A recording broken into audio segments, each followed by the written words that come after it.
ప్రస్తుతం నేను గోషామాల్ పోలీస్ స్టేషన్లో ఉన్నాను. దాదాపు గోషామాల్ పోలీస్ స్టేషన్లో ఒక 1000 మందికి పైగా నిరుద్యోగులను అరెస్ట్ చేయడం జరిగింది. పొద్దునుంచి వాళ్ళు పోలీస్ స్టేషన్లో ఉన్నారు. 5 గంటల వరకు వదిలిపెడతామని చెప్తున్నారు. మనతో పాటు కొంతమంది నిరుద్యోగ యువత కూడా ఉన్నారు. అసలు పొద్దునుంచి ఆ టీజీపీఎస్సీ ముట్టడి చేస్తున్నారు. ఏంది అసలు పోలీసులు ఎట్లా వహించారు? ఎట్లా ఉన్నది మీతోని వాళ్ళ ప్రవర్తన? అన్న లాస్ట్ టైం బీఆర్ఎస్ గవర్నమెంట్ ఉన్నప్పుడు కూడా మేము టీఎస్పీఎస్సీ శాంతియుత ముట్టడి చేసినామన్న. కానీ అప్పుడు మాకు అవకాశం ఇచ్చినారు, మా బాధలు చెప్పుకోనికి అవకాశం ఇచ్చినారు. కోదండరామ్ సార్ ఉండే, కానీ ఇవాళ కోదండరామ్ సార్ ఇక్కడ పోయాడు. పోలీసు వాళ్ళు కాంగ్రెస్ గవర్నమెంట్ అసలు ఇవాళ కాదు మమ్మల్ని ఆపింది. నిన్న ఆడపిల్లలను కూడా ఇంటికి వెళ్ళి అరెస్ట్ చేసి ప్రివెంటివ్ డిటెన్షన్ చేసి వాళ్ళని రాత్రి కూడా మీరు స్టేషన్లో ఉండాలని భయపెట్టించి నిన్న నుంచి అటాక్ స్టార్ట్ చేశారన్న. వాళ్ళని అందరినీ ప్రివెంటివ్ డిటెన్షన్ చేసి అరెస్ట్ చేసి అన్నీ చేసినారు.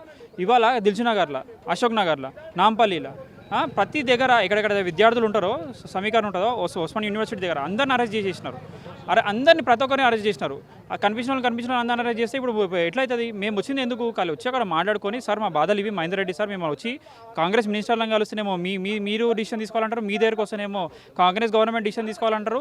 మీ ఎవరో ఒకరు తెలుసుకోండి సార్ అని రిప్రజెంటేషన్ ఇవ్వడానికి వచ్చినాం. మాకు ఆ ఎలక్షన్స్ లేవు. వీళ్ళు వచ్చేది ఏంటంటే మా బాధలు, వీళ్ళ బాధలు నిజంగా అడ్రస్ అయితే లేవు కదా అని వీళ్ళు బీజేపీ వాళ్ళు, మన బీఆర్ఎస్ వాళ్ళు వచ్చి మాకు సపోర్ట్ సంఘీభావం తెలియజేస్తున్నారు. దాన్ని రెచ్చగొట్టడం అంటే అసలు రెచ్చగొట్టడం స్టార్ట్ చేసింది ఫస్ట్ కాంగ్రెస్ వాళ్ళే. ఆ రెచ్చగొట్టడం స్టార్ట్ చేసింది బల్మూరు వెంకట్, రియాజు, కోదండరాము, ప్రొఫెసర్ మన ఆకులూరి మురళి సార్, వీళ్ళందరూ స్టార్ట్ చేసినారు. ఇవాళ ఎక్కడ పోయినారు? మీరు అందరూ ఎక్కడ పోయినా? నిరుద్యోగుల గురించి ఎందుకు మాట్లాడతలేరు? కాంగ్రెస్ గవర్నమెంట్ అధికారంలోకి తీసుకురానికనే మీరు కంకణం కట్టుకున్నారు. కాంగ్రెస్ గవర్నమెంట్ అధికారంలోకి వచ్చింది, మీరు పక్కకు పోయిరిగా. మేము అడిగింది ఏందన్న, అప్పుడు మా డిమాండ్స్ సేమే, ఇప్పుడు మా డిమాండ్స్ సేమే. ఎగ్జామ్కి మధ్యలో 2 నెలలు గ్యాప్ ఉండాలి. గ్రూప్ 1 1:100 ఇస్తామంటారు. 3వ సారి రాస్తున్నాం గ్రూప్ 1. మాకు ఫస్ట్ టైం పాస్ అయిన వాళ్ళకి మార్కులు మంచిగా వచ్చినాయి. మా తప్పు లేదు, మేము పేపర్ లీకేజ్ చేయలేదు, మేము పేపర్లు కొనలేదు, మేము పోస్టులను కొనలేదు. మీరు అందరూ అమ్ముకున్నట్టు, అందుకే మాకు 1:100 ఇస్తలేరు. ఎంతగా అమ్ముకున్నారు మీరు? 2 రోజులు డేట్ ఎక్స్టెండ్ చేయాల్సిన నోటిఫికేషన్లో ఈ రోజు నుంచి ఈ రోజు వరకు అప్లికేషన్ చేసుకోవాలని చెప్పారు. డేట్ అయిపోయిన తర్వాత 2 రోజులు డేట్ ఎందుకు ఎక్స్టెండ్ చేశారు మీరు? అంటే మీకు డేట్ ఎక్స్టెండ్ చేస్తారు, 1,00,000 మంది కాంపిటీషన్ వేస్తారు, అన్నీ చేస్తారు. మీరు 1:100 ఇవ్వమంటే ఇయ్యారా? నుంచి ఎంతమంది పాల్గొన్నారు? మొత్తం ఎంతమంది స్టూడెంట్స్ని అరెస్ట్ చేశారు? మీ ఫ్రెండ్స్ అంతా లోపల ఉన్నారు, మీరు బయట ఉన్నారు. కనీసం అన్నం తిన్నారా లేదా? లేకపోతే ఎట్లా ఉంది పొద్దున్న సిచ్యువేషన్? అన్నం లేదు, ఏం లేదు, నీళ్లు లేవు. గోషామాల్ స్టేడియం నిండిపోయింది, చంద్రాయన్గుట్ట నిండిపోయింది, పడంగపేట నిండిపోయింది, మీర్పేట నిండిపోయింది. మొత్తం ఎక్కడికక్కడ దాదాపు 2,000 మంది పైచిలకు విద్యార్థులను అరెస్ట్ చేశారు. ఉత్త గోషామాల్లోనే 500 మంది ఎక్కువ, దాదాపు 1000 మంది ఉంటారు నా లోపల. మొత్తం స్టేడియం నిండిపోయింది. లోపల పోలీస్ ట్రైనింగ్ అవుతుంది. పోలీస్ ట్రైనింగ్ కానిస్టేబుల్స్ కంటే ఎక్కువ మా వాళ్ళు ఉన్నారు లోపల. ఇంత నిర్బంధ పాలన, ఇంత దగుల్బాజీ పాలన, ఇంత ఆటవిక రాజ్యమా ఇది? ఏమన్నా పోలీస్ రాజ్యమా? ఇంతమందిని అరెస్ట్ చేయాల్సిన అవసరం ఏముంది? నిన్న రాత్రి నుంచి వాట్సాప్, టెలిగ్రామ్ గ్రూప్లో అడ్మిన్స్ని బెదిరిస్తున్నారా వీళ్ళు బెదిరించి వాళ్ళని లొంగ తీసుకొని వాళ్ళ వల్ల వాయిస్ రికార్డులు పెట్టుకోకుండా, మేము మాట్లాడుకోకుండా చేసుకోకుండా, అంటే మేము ఒక శాంతియుత ప్రోగ్రామ్ కూడా చేసుకోవద్దా? ఇంత దౌర్భాగ్యమా?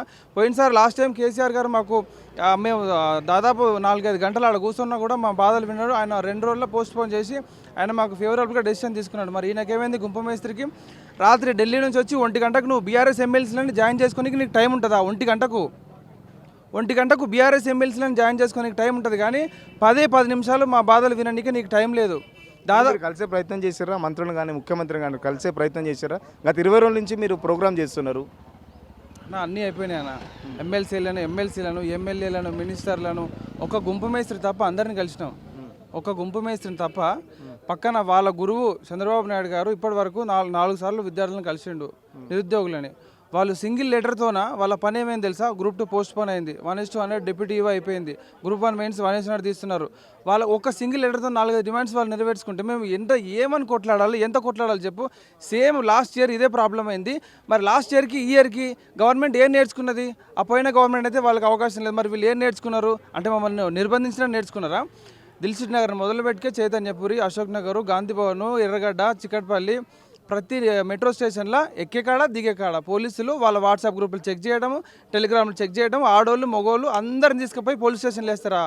ఇంత దౌర్భాగ్యం ఆ పోలీసు వాళ్ళకి. సిగ్గుపడాలి. ఒకప్పుడు మీరు కూడా నిరుద్యోగులే కదా, మీరు కూడా ఉద్యోగాలు కొట్టుకొని ఇవాళ జాబులు చేస్తున్నారు. ఇవాళ మా బాధ కోసము 1:100 అడుగుతున్నందుకు గ్రూప్ 2 పోస్టులు పెంచుతాని ఈ ఫాల్తుగాడ కదా అడిగింది. ఈయననే కదా సరూర్ నగర్ స్టేడియంలో మీటింగ్ పెట్టి మీకు అందరికీ నిరుద్యోగులకి ఆ గ్రూప్ 2 పోస్టులు చేస్తా అన్నాడు. మరి అదే అడుగుతా మేము, నువ్వు చెప్పిందే మేము అడుగుతున్నాం కదా, ఎక్స్ట్రా ఏం అడగట్లేదు కదా. గ్రూప్ 2 పోస్టులు పెంచుతా అన్నావు, కొత్త డేట్ ఇస్తా అన్నావు, ఏమైంది? మరి ఒక్క పోస్టు పెంచలేదు. సిగ్గులేదా నీ గుంపు మేస్త్రి? ఒక్క పోస్ట్ పెంచలేదు. మరి ఇదే నువ్వు 783 పోస్టులు ఉంటే కేసీఆర్ని మేము ఎన్నుకుందాం కదా. మేము బతిలాడి అరే కాంగ్రెస్ రావాలి, మా బతుకులు మారాలి, పేపర్ లీకేజ్ ఆగాలంటే సిగ్గు లేకుండా ఇవాళ అదే పోస్టులు పెంచి డేట్ ఇస్తావా? ఎవరిని అడిగి డేట్లు ఇచ్చినావు?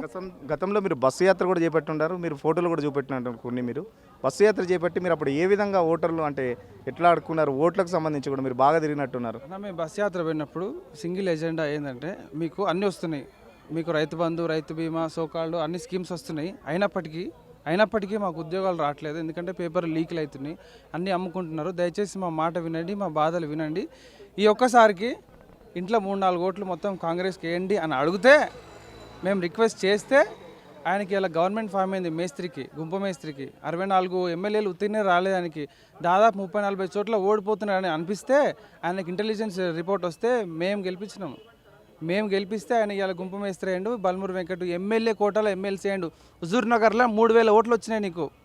అది నీ రేంజు, అది నీ పబ్లిక్ డొమైన్లో ఉన్న నీకు Indian National Congress candidate Balmuri Venkat నరసింహరావుకి వచ్చిన ఓట్లు ఏంటి తెలుసా?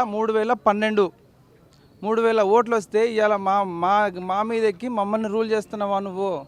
ఏమనుకుంటున్నావు? బల్మూరు వెంకట్ చెప్తుండే చాలామంది నిరుద్యోగులు నా దగ్గరకు వస్తున్నారు, నా దగ్గరికి ఇంకా వస్తే నేను అందరినీ తీసుకుపోయి ముఖ్యమంత్రి దగ్గర తీసుకుపోతా, వాళ్ళకు అసలు క్లారిటీ లేదు. ఒకసారి జీవో 46 అంటారు, ఒకసారి పోస్టులు పెంచమంటారు, కొందరు పోస్టులు ఎగ్జామ్స్ వద్దంటారు, కొందరు ఎగ్జామ్స్ పెట్టమంటారు. సో వాళ్ళకి క్లారిటీ లేని బల్మూరు వెంకట చెప్తున్నాడు. ఇదంతా కన్ఫ్యూజన్ డ్రామా. ఇవన్నీ చిన్నపిల్లలం కాదు, మాకు అందరికి 30 ఏళ్ళు వచ్చినాయి, బుడ్డపూరలం కాదు, ఎల్కేజీ యూకేజీ కాదు. ఇది ఆయనకంటే 3-4 ఏళ్ళు చిన్నోళ్ళమేమో కానీ మాకు అన్నీ తెలుసు. 7 నెలలు అయింది గవర్నమెంట్ ఫామ్ అయ్యి, మాతో మాట్లాడడానికి టైం లేదా నీకు? ప్రెస్ క్లబ్కి ఎవడు పిలిస్తే వచ్చినావు? వచ్చి ప్రతి ఇంట్లో మూడు ఓట్లు వేపిస్తే 30 లక్షలు ఇంటూ 3 90 లక్షలు అని ఫార్ములా ఎవడు చెప్పిండు? మరి వేయించుకొని ఇప్పుడు ఎందుకు మాట్లాడు? ఒక పోస్ట్ పెంచవా? టెట్ రాసిన నెల రోజుల్లో డిఎస్సి పెడతావా? గ్రూప్ 1 పేపర్లు 1:100 తీయమంటే అతను కాదని అంటావా? దేనికి ఇక నువ్వు గవర్నమెంట్గా దేనికి? ఇంతవరకు నువ్వు ఏది చేయింది? కనీసం అసలు చిక్కడపల్లిలో ప్రాబ్లం ఏందో నీకు తెలుస్తలేదే. అంటే డైలాగులేనా రావటం? 30 లక్షలు ఇంటూ 3 90 లక్షలు మీరు వేసేస్తే పని అయిపోతుంది అంటే మేము నమ్మినాం కదా. నువ్వు పీసీసీ ప్రెసిడెంట్గా, కాబోయే ముఖ్యమంత్రిగా నీ మాటకు వాల్యూ ఇచ్చి మేము నమ్మి చేస్తే 7 నెలలైంది, నువ్వు ఒక్కరిని కూడా కలవకపోతే ఏమన్నట్టు? దాని అర్థం ఏంది? ఆల్రెడీ రాహుల్ గాంధీ గారు సరూర్ నగర్ స్టేడియంలో ప్లస్ ట్విట్టర్లో ఏమని ట్వీట్ చేసిండు? సింగిల్ క్యాలెండర్ ఇయర్లో 2 లక్షల ఉద్యోగాలు ఫిల్ చేస్తామన్నాడు. దిమాకున్నోడు ఎవడన్నా మాట్లాడతాడో? మేము నమ్మలేదు. అయినప్పటికీ 2 లక్షలు పోని, 1,00,000 పోని, కనీసం 50,000 కూడా లేవు కదా. కేసీఆర్ ఇచ్చిన ఉద్యోగాలకి నియామక పత్రాలు నేనే ఇస్తున్నా అని ఎల్బీ స్టేడియంలో అందరికీ చప్పట్లు కొట్టి చెప్పిండు కదా. వాళ్ళని రిక్రూట్మెంట్ చేసుకోవాలి. ఇంతవరకు 30,000 ఉద్యోగాలు కాల్ లెటర్లు ఇచ్చిండు, వాళ్ళకి శాలరీ లేవు. మొన్న నర్సింగ్ వాళ్ళు ధర్నా చేశారు, మాకు శాలరీలు పడలేదు, మాకు అసలు ఇంతవరకు కాల్ లెటర్లు లేవని. ఇంత డబ్బా గవర్నమెంటు, ఇంత డబ్బా కొట్టుకునే ఒక అడ్వర్టైజ్మెంట్ చేసే గవర్నమెంటు, ఇంత ఒక ఫ్యాసినేషన్లో ఉండే గవర్నమెంటు ఏడలేదన్న. మాకు చాలా బాధ వేసింది. ఇంత యాత్రలు చేసి మేము ఇంత రిక్వెస్ట్ చేసి 10 ఏళ్ళ గవర్నమెంట్ మేము వాళ్ళని ఓడగొట్టుకోవాలి, కాంగ్రెస్ని గెలిపించుకోవాలి అని ఇంత చేస్తే ఇవాళ మా పిల్లల్ని రోడ్ల మీద గించుకోపోతారా? జనార్దను, ఆ మహేందరు, ఆ సింధు వాళ్ళందరూ మా ఫ్రెండ్స్, మా తోటి కొలీగ్స్, వాళ్ళని మా ఆస్పిరెంట్స్ వాళ్ళని రోడ్ల మీదకి వెళ్ళి గుంజుకుపోయి ఇంత నిర్బంధం చేస్తారా? ఒకసారి కాదు, 2 సార్లు కాదు, ఎంతమందిని కనిపించిన వాళ్ళని కనిపించినట్టు నిర్బంధం చేయడం ఏం కారణము? ఏం అవసరం నీకు? అంత భయం అవుతుందా నీకు? ఇదంతా స్కెచ్ చేసే బదులు ఆ హామీలు నెరవేరిస్తే మంచిది కదా. మేము అడిగిన డిమాండ్లు చేస్తే మాకు ఏం అవసరం చెప్పు? మాకేమన్నా బలిషా రోడ్ల మీదకి రానికే? ప్రతిరోజు మాకు ఇంట్లో అమ్మనైనా డబ్బులు పంపిస్తుంటే మాకు చదువుకొని ఈ పరీక్షలు రాసుకొని ఇడికెళ్ళి వెళ్ళిపోవాలనే ఆలోచన మాకు ఉండదా? ఏం అవసరం చెప్పు? ఇంత పోయిన గవర్నమెంట్తో కొట్లాడి ఈ గవర్నమెంట్తో కొట్లాడి మా బతుకంతా కొట్లాడనే అవుతుందా? చిన్న డిమాండ్ నెరవేర్చకపోతే దేనికి గవర్నమెంట్? నాకు అర్థం కాదు.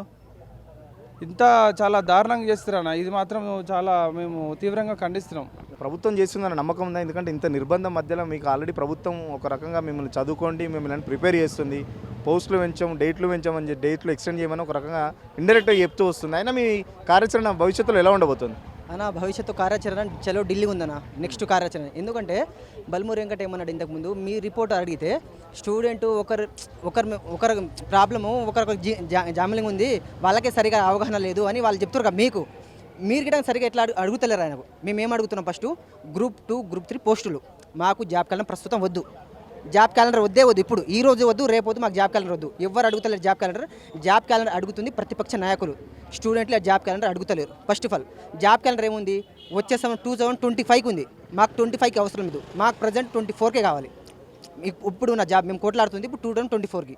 ఏంది వాళ్ళేమంటాడు, డిఎస్సి పోస్ట్ పోన్ చేయమంటాడు, గ్రూప్ 2 పోస్ట్ చేయమంటాడు, రెండు చేయమంటాడు, రెండు నెలలకు ఇది 2 months పెంచండి, అది 2 months పెంచండి అని చెప్పారు. అది ఉల్టా మాట మాట్లాడతాడు మీరు మాట్లాడేటప్పుడు. ఎందుకంటే ఆయన మీకేం తెలియదని మీతో ఎట్లా అంటాడు. మాకు అవసరం ఉన్నది గ్రూప్ 2 గ్రూప్ 3. మీరే చెప్పిండు, సోమాజీ కూడా ఫ్రెష్ క్లబ్లో రేవంత్ రెడ్డి సారే చెప్పిండు. ఏమన్నాడు, మేము గ్రూప్ 2లో 2000 పోస్టు ఖాళీగా ఉన్నాయి, గ్రూప్ 3లో వేలాది పోస్టు ఖాళీగా ఉన్నాయి. మీకు కేసీఆర్ మోసం చేసిండు, మా ప్రభుత్వం అధికారం వస్తే మేము పోస్టు ఫిల్అప్ చేస్తామన్నాడు. ఆ నమ్మకంతోనే ఆయనకు ఓటేసినాం. అయితే ఇప్పుడు ఆయన కేసీఆర్ వేసిన 783 పోస్టులే ప్రజెంట్ ఎగ్జామ్ వేసి చేతులు దులుపుకోవడాన్ని ఆయన చూస్తున్నాడు. అది ఎట్టి పరిస్థితి మేము ఊరుకునేది లేదు. ఎందుకంటే మేము జాబ్ క్యాలెండర్తో మాకు అవసరం లేదు. ప్రజెంట్ జాబ్ క్యాలెండర్ ఇస్తే మీ ప్రాబ్లమ్స్ అన్ని సాల్వ్ అయిపోతుంది బల్మూరి వెంకట చెప్తున్నాడు. జాబ్ క్యాలెండర్ వస్తే మాకు సాల్వ్ కాదు. ఎందుకంటే మేము 5-6 years నుంచి మేము ఈడే ఉన్నాం. ఎందుకు కేసీఆర్ సరిగా జాబ్ ఇస్తలేడని మేము రేవంత్ రెడ్డికి వేసినాం. మీరు గిడంగా మేము జాబ్ క్యాలెండర్ ఇస్తాము, దాంట్లో 5,000 ఉంటాయి, దాంట్లో పోస్టులు ఇయ్యరు. వాళ్ళు ఏమి ఇస్తారు, ఓన్లీ డేట్ ఇస్తాడు, ఎగ్జామ్ ఇస్తాడు, పోస్ట్ ఇయ్యాడు. అప్పుడు పోస్టులు ఎన్ని వేస్తాడు, 100 పోస్టు 200 పోస్టు ముష్టి వేస్తాడు. మాకు అది అవసరం లేదు. మాకేంది గ్రూప్ 2 గ్రూప్ 3లో పోస్ట్ పెంచి మాకు డిసెంబర్లో ఎగ్జామ్ కావాలి. వాడు ఏమంటాడు, డిఎస్సికి గ్రూప్ 2కి 2 months పోస్ట్ పోన్ చేయమంటారు, ఎగ్జామ్ పెట్టాలా పోస్ట్ పోన్ చేయాలా అని ఆయన అంటుండు. నేనేమంటున్నా, మీకు గ్రూప్ 2 గ్రూప్ 3లో మీకు ఫస్ట్ గ్రూప్ 3కి నవంబర్లో, గ్రూప్ 2కి ఆగస్టులో పెట్టమని చెప్పింది ఎవరు? ఫస్ట్ 2 ఎగ్జామ్స్ సిలబస్ సేమ్ ఉంది. మాకు గ్రూప్ 2 గ్రూప్ 3లో గ్రూప్ 3 నవంబర్లో ఉంది. డేట్లన్నీ పెట్టే ముందు మీకు తెలియదా నిరుద్యోగులకి ఈ డేట్లు అయినప్పుడు వాళ్ళు ఒప్పుకున్నారని చెప్పేసి బల్మూరి వెంకట చెప్తున్నారు కదా. ఎవరికి చెప్పలేరు, వాళ్ళ ఇష్టంతోనే పెట్టారు. ఎందుకంటే ఇట్లా పెడితేనే వాళ్ళు మాకు మోసం చేయడానికి వాళ్ళు పెట్టారు.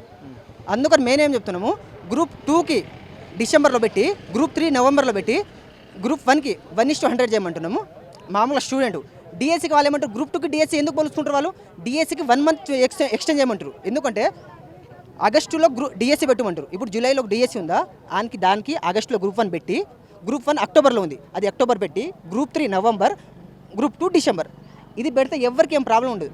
వాళ్ళు కావాలని మాతో ఆడుకుంటారు. ఎందుకంటే మేము పోస్ట్ పెంచొద్దు, వీళ్ళకు జాబ్ క్యాలెండర్ ఇచ్చి వీళ్ళకి మోసం చేయాలని వాళ్ళు చూస్తారు. అంటే వాళ్ళు ఇచ్చిన మాటలే కదా, జాబ్ క్యాలెండర్ ఇస్తాం, మీకు పోస్టులు పెంచుతాం, 2 లక్షల ఉద్యోగాలు ఇస్తామని చెప్పారు. మరి మీరేమో వాళ్ళు ఇవ్వద్దని మీరు మాకు వాళ్ళకి ఇవ్వాలని లేదని మీరు అంటున్నారు. జాబ్ క్యాలెండర్ ఎప్పుడు ఇది? ప్రజెంట్ నీకు తిన్నికి లేనప్పుడు తింటావా, లేకుంటే వచ్చే సంవత్సరం నీకు 2-3 రోజులు ఆకలితో ఉండరా, నీకు 2-3 రోజుల తర్వాత నాకు బిర్యానీ పెడతా ఉంటే నువ్వుకుంటావా? మీరు చెప్పండి. 2-3 రోజుల తర్వాత మీకు బిర్యానీ పెడతా, ఇప్పుడు ఈ 2 రోజులు మీరు అసలు ఏం తినకుండా చావనంటే చస్తారా మీరు? మాకు ఇప్పుడు పోస్ట్ పెంచాలి, డిసెంబర్లో ఎగ్జామ్ పెట్టాలి. జాబ్ క్యాలెండర్ ఇప్పుడు 2025 ఎవరు అడుగుతామా? 6 months బ్యాక్ ముందే ఎందుకు ఇస్తున్నావు నువ్వు జాబ్ క్యాలెండర్? డిసెంబర్లో నువ్వు జాబ్ క్యాలెండర్ కావాలంటే మాకు డిసెంబర్లో ఎగ్జామ్ అయిపోతుందా? అప్పుడు నువ్వు డిసెంబర్లో జాబ్ క్యాలెండర్. జాబ్ క్యాలెండర్ ఇప్పుడు ఎందుకు? జాబ్ క్యాలెండర్ ఇప్పుడు అవసరం లేదు మాకు. గ్రూప్ 2 పోస్టులు పెంచి నవంబర్ డిసెంబర్ వేయాలి. గ్రూప్ 1 వాళ్ళకి 1:100 చెప్పాలి. ఎందుకంటే అది మీరు చెప్పిందిగా, మీరు చెప్పింది మీరు ఫాలో కానప్పుడు నెక్స్ట్ సార్ వస్తారా? మీరు చెప్పిన తర్వాత ఎవరు నమ్ముతారు చెప్పండి? మీరు ఇప్పుడే 1:100 చేస్తామని చెప్పి మీరు చేస్తలేరు. గ్రూప్ 2 గ్రూప్ 3 పెంచుతా అంటే మీరు పెంచుతలేరు. మీరు చెప్పిన మాట, సీఎం చెప్పిన మాట చేయకుంటే నెక్స్ట్ సారి 5 సంవత్సరాలు, ఇప్పుడు రేపు పంచాయతీ ఎలక్షన్లో, వేరే ఎలక్షన్లో మీరు ఎట్లా గెలుస్తారు? అప్పుడు చెప్తారా వచ్చి మేము ఇది చేస్తాం అది చేస్తాం అంటే నమ్మేటోళ్ళు ఎవరు ఉన్నారు? అప్పుడు ఇప్పుడు నిన్న 8 సీట్లు బీజేపీకి రావడానికి ప్రాబ్లం ఇది. ఈడు కేసీఆర్ చేయలేడు, ఈడు టీఆర్ఎస్ చేయలేడు, అందుకని వాళ్ళందరూ అట్లా వేసారు. అంటే మీరు పరిపాలన మేము వేసిన వాళ్ళు ఎవరు సరిగా పరిపాలిస్తలేరు.